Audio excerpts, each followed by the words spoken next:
Although Prince Charles arrived 20 minutes late, that hadn't deterred thousands of flag-waving youngsters outside the town hall. There he was met by the Lord Lieutenant of Wiltshire, Colonel Sir Hugh Brassey.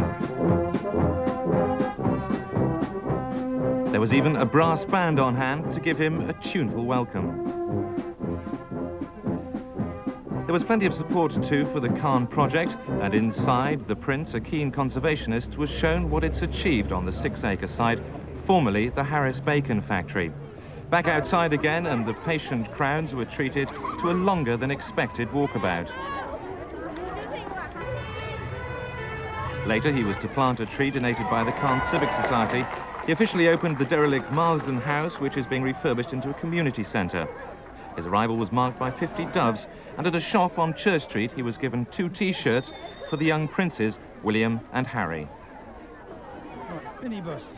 According to the Trust, as little as a year ago, if you asked most of the people in Calne what they thought about the town they lived in, they'd have told you it was a dump.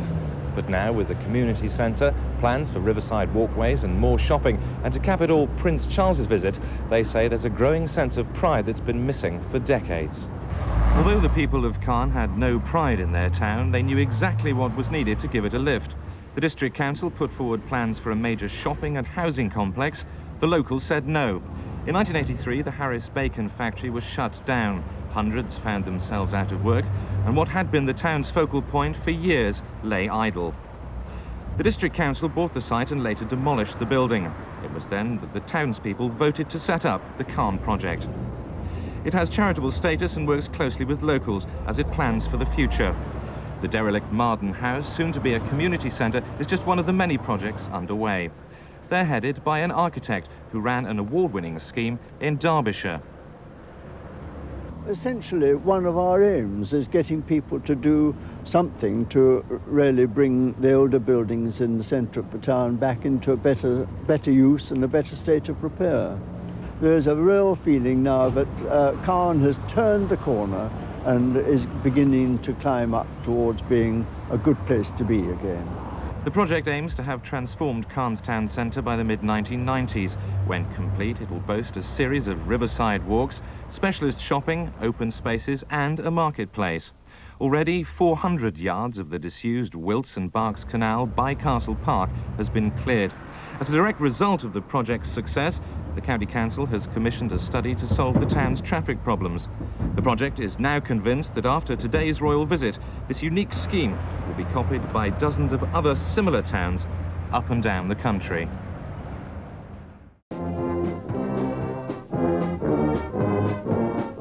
Hundreds of people turned out for the Prince's visit. Everyone seemed eager to get a good view. It's Calne's first official royal visit since 1907. Today, Prince Charles arrived to find out how the community is shaping its own revival. The townspeople put behind them the problems of unemployment and job losses caused by the closure of Harris's meat processing factory. But that's the real reason for the Prince's visit. He came to find out how a town which was blighted by economic recession is now learning to fight back.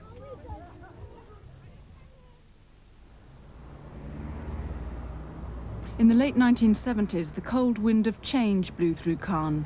The West's bacon and sausage industry began to contract. In 1983, 2,000 jobs were lost as Harris's factory was closed down and then knocked down.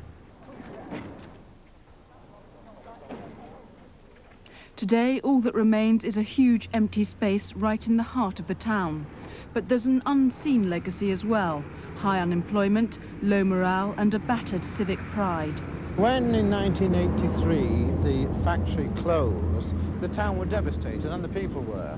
Because it's not only the loss of jobs, which was very important, I mean, whole generations had worked here. It was a very important, big part of the life. In 1983, when it closed, there was nothing for the people to do. The Civic Society heard about the depressed town of Wirksworth in Derbyshire, which had been rejuvenated by a small team of community architects. They decided the same must be done for their town, and that's when the Calne project was born.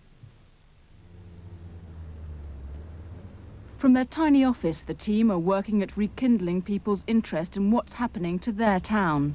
The project is an example of what Prince Charles would like to see happening throughout the country. Bold steps have to be taken. A leap in the dark, if you like. I see the potential whenever I go to these areas, and it drives me mad that others seem blind to the immense possibilities that are there. In Calne, eyes are now being opened. New plans of what the town could look like are being drawn up, concentrating on small shops, riverside walks and piazzas. The project organisers know that scenes like this won't spring up overnight.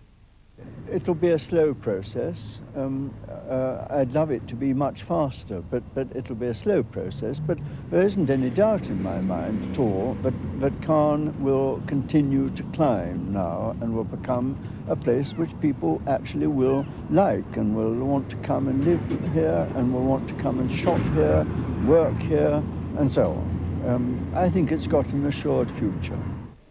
Today, Prince Charles saw the first steps that have been taken towards assuring that future. He unveiled a plaque at what's to become the town's community centre. He spent a long time talking to the crowds about their town and their hopes for it. And as a symbol of that hope, a flock of doves were released to fly above the skyline of Calne.